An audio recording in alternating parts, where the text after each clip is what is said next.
Jangan lupa daratan apabila dalam kegembiraan.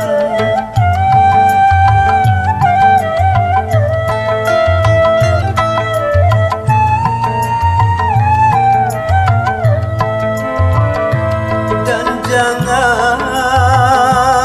putus asa apabila di dalam kesedihan.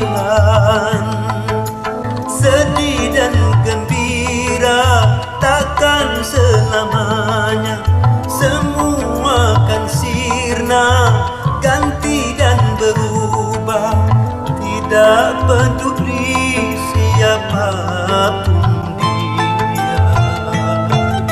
dia yang menangis dan yang tertawa, yang bersedih dan yang gembira, selalu mewarnai hidup manusia, baik dia miskin